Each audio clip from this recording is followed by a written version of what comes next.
Breaking news. కవిత వ్యాఖ్యలకు మాజీ మంత్రి హరీష్ రావు సమాధానం చెప్పాలి అని డిమాండ్ చేశారు మంత్రి కోమటిరెడ్డి వెంకటరెడ్డి. అసెంబ్లీ లాబీల్లో మంత్రి చిట్ చాట్ నిర్వహించారు. కేసీఆర్ను మోసం చేసి హరీష్ రావు అంతా దోచుకున్నారని స్వయంగా కవిత చెప్పిన విషయాన్ని గుర్తు చేశారు మంత్రి. అంతేకాదు కాళేశ్వరం పాలమూరు వ్యవహారంలో కేసీఆర్ను ఇరికించారని ఆమె అన్న విషయాన్ని ప్రస్తావించారు మంత్రి కోమటిరెడ్డి. అందుకే హరీష్ రావుకు రెండోసారి మంత్రి పదవిని కేసీఆర్ లేటుగా ఇచ్చిన అంశాన్ని కవిత చెప్పారన్నారు మంత్రి. ఇప్పటికైనా హరీష్ రావు బీఆర్ఎస్కు రాజీనామా చేయాలన్నారు. సిగ్గు లేకుండా పవర్ పాయింట్ ప్రజెంటేషన్ ఇచ్చారని ఫైర్ అయ్యారు మంత్రి కోమటిరెడ్డి వెంకటరెడ్డి.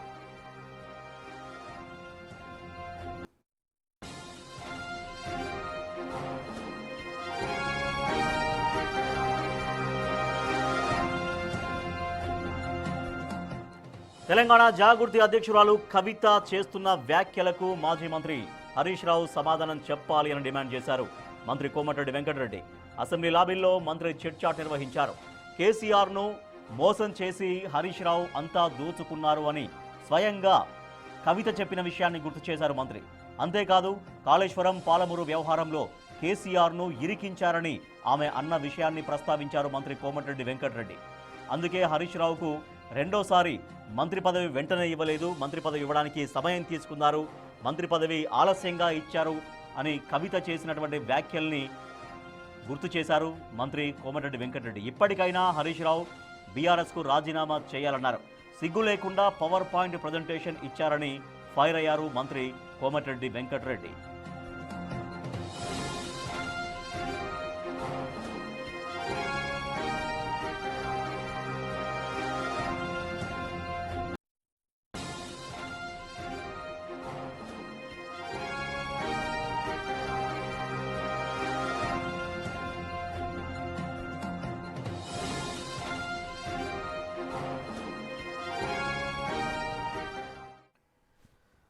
తెలంగాణ జాగృతి అధ్యక్షురాలు కవిత చేస్తున్న వ్యాఖ్యలకు ముందు సమాధానం చెప్పు హరీష్ రావు అంటూ డిమాండ్ చేశారు మంత్రి కోమటిరెడ్డి వెంకటరెడ్డి. మేరకు అసెంబ్లీ లాబీలో చిట్ చాట్ నిర్వహించారు. సో కవిత ఇటీవల వరుసగా చేస్తున్నటువంటి ఆరోపణలకి విమర్శలకు సమాధానం చెప్పకుండా నిన్న తెలంగాణ భవన్లో పవర్ పాయింట్ ప్రజెంటేషన్ అంటూ చేసినటువంటి హరీష్ రావు ముందు కవిత రైజ్ చేస్తున్నటువంటి ప్రశ్నలకు సమాధానం చెప్పాలి అంటూ డిమాండ్ చేస్తున్నారు. మరింత సమాచారాన్ని మా అసోసియేట్ ఇన్పుట్ ఎడిటర్ నగేష్ అందిస్తారు. నగేష్, మంత్రి కోమటిరెడ్డి వెంకటరెడ్డి చిట్ చాట్లో చేసినటువంటి వ్యాఖ్యలు ఏంటి, ఇంకా కవిత చెప్పినటువంటి అంశాల గురించి, ఇంకా వేటి గురించి ఆయన ప్రస్తావించారు? కవిత నిన్న సూర్యాపేటలో డైరెక్ట్ గా హరీష్ రావుని గుంటనక్కకు డిప్యూటీ 4 లీడర్ ఎలా ఇస్తారు, power point presentation Telangana Bhavan లో ఉండి పవర్ పాయింట్ ప్రజెంటేషన్ చెప్పడం ఏంది, ఆ పీపీటీ ఏదో అసెంబ్లీలో ఉండి చెప్పాల్సింది కదా, మరి ప్రజలకు వీళ్ళు ఏ మెసేజ్ ఇస్తారు, అసలు పార్టీ ఉందా లేదా, పార్టీ ప్రజల కోసం పనిచేస్తుందా లేకుంటే హరీష్ రావు కోసం పనిచేస్తుందా, హరీష్ రావు మరి అక్కడ అసెంబ్లీలో ఉండకుండా అసెంబ్లీలో పవర్ పాయింట్ ప్రజెంటేషన్ ఇస్తే ప్రజలకు అన్ని విషయాలు తెలిసేది. ఆల్రెడీ ముఖ్యమంత్రి రేవంత్ రెడ్డి కసబ్తో కేసీఆర్ ని పోల్చిండు, కనీసం వాటిపైన ఒక్క మాట అయినా మాట్లాడకుండా దానిపైన నేను ఒక్కదాన్నే ఖండించిన తప్పితే కేటీఆర్ హరీష్ రావులు ఏ మాత్రం మాట్లాడలేదు. ఇవన్నిటిపైన నిన్న డైరెక్ట్ గానే హరీష్ రావుని కేటీఆర్ ని టార్గెట్ చేస్తూ కవిత మాట్లాడింది. పార్టీని మొత్తం భ్రష్టు పట్టిస్తున్నారు, బీఆర్ఎస్ పార్టీలో నేను ఉండి బయటకు వచ్చిన కాబట్టి నా ఆవేదన అంతా బయటకు వెళ్లబుస్తున్నా అని చెప్పి నిన్న కవిత చెప్పింది. ఇవాళ కోమటిరెడ్డి వెంకటరెడ్డి అదే విషయం పైన కేసీఆర్ ను మోసం చేసిన హరీష్ రావు అంతా దోచుకుందని చెప్పి స్వయంగా కవిత అని చెప్పి కోమటిరెడ్డి మాట్లాడిన పరిస్థితి. అలాగే కేసీఆర్ అందుకే రెండోసారి హరీష్ రావుని లేట్ గా మంత్రి పదవి ఇచ్చారని చెప్పి మంత్రి కోమటిరెడ్డి మాట్లాడారు. కాళేశ్వరం పాలమూరు కేసులో కూడా కేసీఆర్ ని హరీష్ రావు ఇరికించి పక్కకు తప్పుకున్నాడని చెప్పి చెప్పుకున్నాడు. సిబిఐ వరకు లాగిండ్ అంటూ కూడా కవిత అంటుందని చెప్పి మంత్రి కోమటిరెడ్డి వ్యాఖ్యానించారు. ముందు కవిత వ్యాఖ్యలకు హరీష్ రావు సమాధానం చెప్పకుండా పీపీటీ పేరిట ఏంది తతంగం అని చెప్పి కోమటిరెడ్డి మాట్లాడారు. కవిత చేసిన ఆరోపణల పైన హరీష్ రావుకి మద్దతుగా కేటీఆర్ కూడా కనీసం స్పందించలేదని చెప్పి కోమటిరెడ్డి ఆరోపించారు.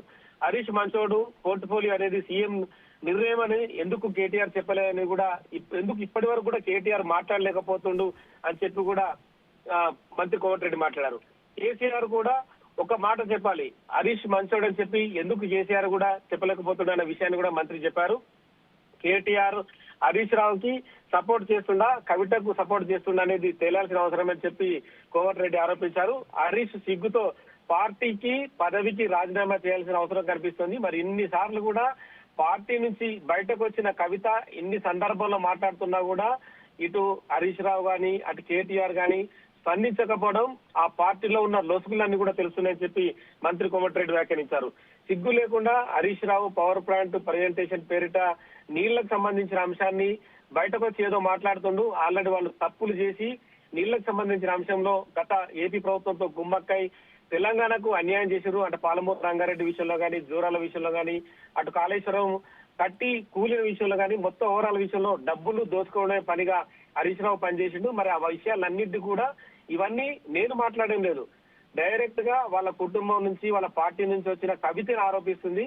వాటన్నిటికీ సమాధానం చెప్పకుండా హరీష్ రావు కేవలం బయటకు వచ్చి ఏదో మాటలు మాట్లాడుతుండు. అవన్నీ చెల్లని మాటలు అని చెప్పి మంత్రి కోమటిరెడ్డి చిట్చాట్లు ఆరోపించారు.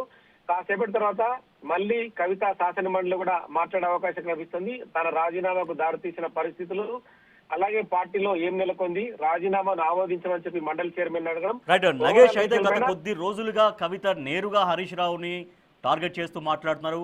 ఆ సమయం వచ్చినప్పుడు అవసరం సందర్భానుసారంగా కేటీఆర్ని కూడా ప్రత్యక్షంగా పరోక్షంగా విమర్శిస్తున్నారు.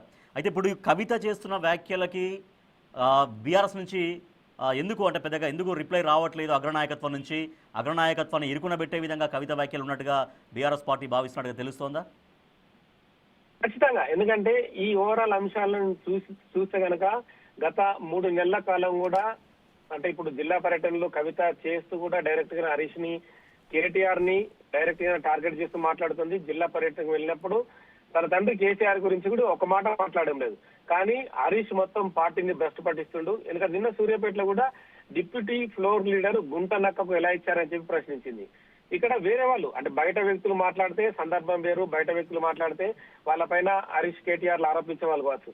కానీ కేటీఆర్ సొంత చెల్లెలు మరదలైన కవిత మాట్లాడడం అనేది ఖచ్చితంగా వాళ్ళ కుటుంబంలో లూపోల్స్ అన్నింటినీ కవితనే బయట పెడుతుంది. ఎందుకంటే తెలంగాణ ఉద్యమాన్ని నడిపించి తెలంగాణ తీసుకొచ్చారని చెప్పి కేసీఆర్ ఆల్రెడీ ముఖ్యమంత్రి అయ్యారు. ముఖ్యమంత్రి తర్వాత ప్రభుత్వం కోల్పోయారు. కవిత కూడా నిజామాబాద్ ఎంపీగా పనిచేసింది, తర్వాత ఎమ్మెల్సీగా కొనసాగుతుంది.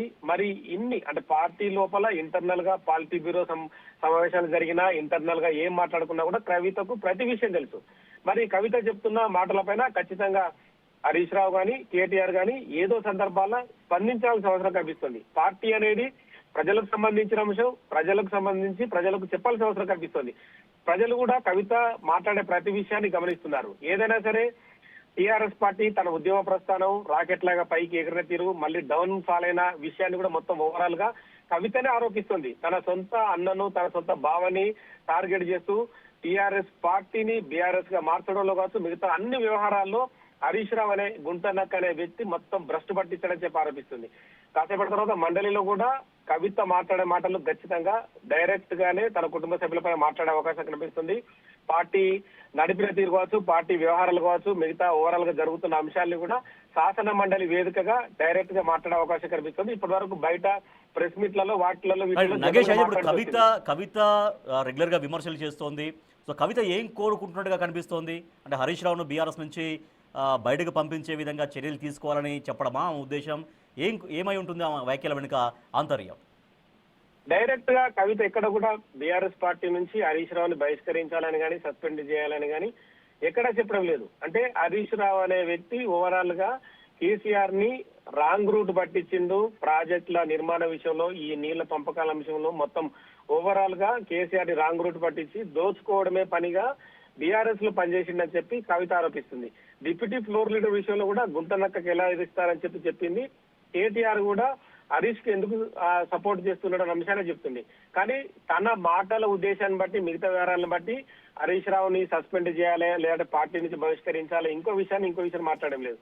ఇప్పుడు జరుగుతున్న పరిణామాలలో కూడా మరి హరీష్ రావు పక్కనే ఉండి కేటీఆర్ కూడా సపోర్ట్ చేస్తున్నాడు. నిన్న పీపీటీ జరిగిన సందర్భంలో కూడా హరీష్ రావు పీపీటీని ప్రజెంట్ చేసే కంటే ముందే కేటీఆర్ తనకు సంబంధించి గవర్నమెంట్ పైన విమర్శలు, ప్రభుత్వం సంబంధించి గతంలో జరిగిన అంశాలు, తన తండ్రి పైన మాట్లాడిన విషయాలు, అంటే రాహుల్ గాంధీని మొత్తం ఓవరాల్ గా ఉరి తీయాలన్న మాటలు, ఇవన్నీ కూడా సపోర్ట్ చేస్తూనే మాట్లాడాడు. కానీ మరి కవిత ఆమె మనోగతాన్ని కూడా చిట్ చాట్ లో గానీ, పర్సనల్ గా ఉన్న వ్యక్తులు అడిగినా కూడా ఏమాత్రం ఆమె స్పందించడం లేదు. కానీ మరి కవిత ఆంతర్యం ఏంటిది, కవిత మరి బీఆర్ఎస్ సంబంధించి ఏం చెప్పదలుచుకుంది, మరి హరీష్ రావుని బయటకు పంపించాలని కోరుకుంటుందనే అంశాన్ని మాత్రం ఎక్కడ చెప్పడం లేదు. కాసేపటి తర్వాత శాసన మండలిలో కవిత కూడా కొన్ని మాట్లాడే మాటలు మళ్ళీ కూడా ఖచ్చితంగా సంచలనం కాబోతున్నాయి. మరి హరీష్ రావుని కేటీఆర్ ఉద్దేశించి మాట్లాడుతుందా, తన రాజీనామాకు దారి తీసిన పరిస్థితులను ఎలా ఏకరువు పెడుతుందని కూడా ఖచ్చితంగా కాసేపటి తర్వాత తెలిసే అవకాశం కనిపిస్తుంది. మరి తన అంతరంగం ఏంటనేది కూడా మరి కవిత నోటి నుంచే రావాల్సిన అవసరం కూడా కనిపిస్తుంది. Right, thank you Nagesh. Telangana Jagruthi అధ్యక్షురాలు కవిత కొన్ని కామెంట్స్ చేస్తుంది. సో జనం జాగృతి బాటలో అనేక విమర్శలు చేస్తోంది మాజీ మంత్రి హరీష్ రావు టార్గెట్గా. సో మాజీ మంత్రి హరీష్ రావు బీఆర్ఎస్ ప్రభుత్వంలో అవినీతికి పాల్పడ్డాడు, తన తండ్రిని కూడా తప్పుదోవ పట్టించాడంటూ నేరుగా కామెంట్స్ చేస్తున్నారు. సో అయితే ఈ కామెంట్స్ పట్ల మంత్రి కోమటిరెడ్డి వెంకటరెడ్డి రియాక్ట్ అయ్యారు. కవిత అడుగుతున్న ప్రశ్నలకు ముందు హరీష్ రావు సమాధానం చెప్పాలి, ఇంకా బీఆర్ఎస్కు రాజీనామా చేయాలి హరీష్ రావు అంటూ కూడా మంత్రి కోమటిరెడ్డి వెంకటరెడ్డి డిమాండ్ చేస్తూ ఉన్నారు.